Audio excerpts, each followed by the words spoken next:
Welcome back to Newsnight on the Sunday evening. I'm Faith Mangope. Now, South Africa has a serious problem with illicit alcohol, and that's according to global market research company Euromonitor International. Illicit alcohol is that which is not intended for human consumption, illegally produced and or consumed in a highly criminalized way. But it doesn't end there. South Africa is also leading in Africa in terms of illicit alcohol. So we join in studio by David Bebe, who is the chairperson of South Africa's Central Drug Authority, to explore the subject matter further. David, thanks a lot for joining us this evening. My pleasure, thank you. Sure. So we lead in the way when it comes to illicit alcohol.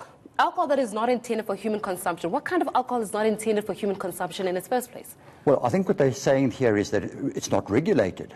Particularly when we're looking at the home brews, when we're looking at what is coming out as from the illicit market, there's no control over what has actually been put into the brew or what has been put into whatever has been made available to the public. So that in itself then means that it's not intended for human consumption. So in other words, it's not regulated. It's not regulated, correct. Okay. And that then creates the problem because no one actually knows what the content is, what the actual percentage is of alcohol, whether it is in alcohol that is meant for human consumption or whether it was an industrial type of alcohol that could have been used. Okay, so then on the other one, it's consumed in a highly criminalized way. How do you consume alcohol in a criminalized way? I think where they're getting to with that particular issue is the fact that, again, it's because it's in a shebeen, possibly, which is an unlicensed. There are a lot of shebeens that are licensed, but it could be in an unlicensed facility.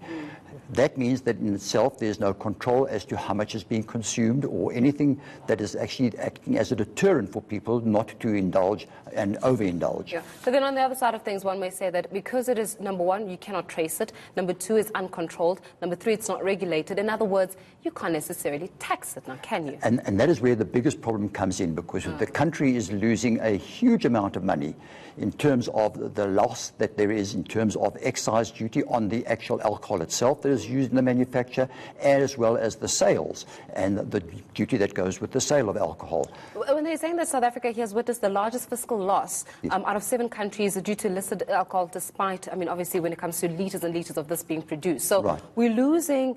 There's a fiscal loss. In other words, there's a certain amount of revenue that could be taken from, from government as a result of this. And then in spite of that, because it's not traceable, then we can't. So my question then goes into, umqombothi, for example, we're speaking with Gareth just a little bit earlier on, has been consumed for donkey years, right? Absolutely. It is a homemade brew. It is there and it's done traditionally, culturally, celebrations, weddings, funerals, you name it. That kind of alcohol brew, one may say that cannot be controlled.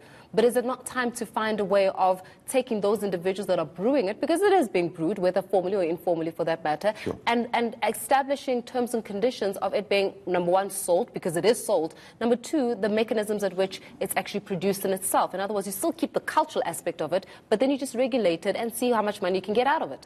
Absolutely, and I think what you're saying is absolutely essential, and that is part of what is being looked at in terms of government's approach to this whole industry.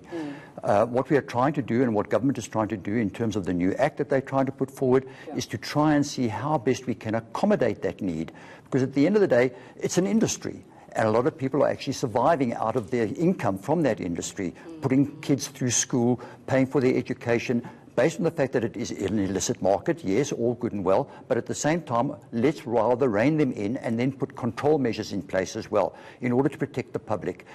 The biggest problem that we have is that it actually leads to overconsumption because the price is so much cheaper, which means that people indulge more than what they would.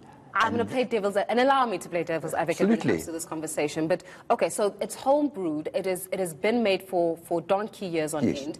People, it's very cheap. It's very affordable. So people get to consume it in large quantities, and also people get to make some form of profit out of it, right? One would turn around and say, but hold on, if we brought it in and then became regulated, it will be swallowed by the major corporations, because they're major corporations that still are wanting the bottom line and still will take advantage, and that's a fact. They may take advantage of the guys that are just the home brewers, so for example. Absolutely, and we're seeing that with the craft beers as well. This is exactly what is happening and beginning to happen with the craft beers as well. So it does if they're not buying them, they're literally nuking them out. Correct, and one needs to protect that home industry, and that's the bottom line. And by bringing it into the fold, then there is a way of actually protecting them as well. Like this, there is no protection. And what we are seeing is that there are certain brands that are now marketed directly towards that. They're bringing out the fizzes and all this type of thing to encourage people to drink more. So that's the normal commodity of trade that is being applied there. Give them an opportunity to take over. You're 100% correct. They will. But they need to be controlled as well as protected at the same time. How much, and this is just a question of because you're speaking about how there is no determining fact of how much quantity of alcohol is within those brews, or those brews that are not regulated and homemade brews, etc. Yes. What is the legal amount of alcohol that is supposed to be in any form of brand? And this is just for the safety of consumers out there. Well, is it 40%? Is it 40%? Is it 60%? What are we talking? It depends on what type of drink it is, whether it's a cider, whether it's a wine, whether it's a whiskey and all that. So it differs according to the different things that we're talking about, the different brands that we're talking about. But what's considered as high and actually more detrimental to one's health kind of high? I'm not sure of the exact figure. But certainly there are control measures that have been put into place. What we've got is we've got the light brews and we've got the light, the kinds of the light drinks and all that type of thing, which really isn't making, because all that it's actually doing, and this is the important part, is all that it encourages people to do is to drink more of it in order to get the effect that they're looking for. So it doesn't matter how much you're putting in. People are drinking because they want an effect. So it doesn't matter what the percentage is in there. They will carry on drinking until they receive the effect that they're actually looking for out of the drink that they're drinking. So really here is advocating government who's put on more stringent policies when it comes, and regulations when it comes to that, and especially when it comes to the home brews. 100%. And I think there's another issue that we must also look at. While we might not be aware of what the impact is in terms of the loss of revenue, we certainly are aware of what the impact is in terms of the dangers that are caused from people drinking. And that we can quantify, because we know of the direct costs and the indirect costs, and this runs into huge amounts of money, up to 427 billion rand per annum as a cost to the country because of overconsumption of alcohol. Well, David, I would definitely know that somebody is listening to this and is more aware.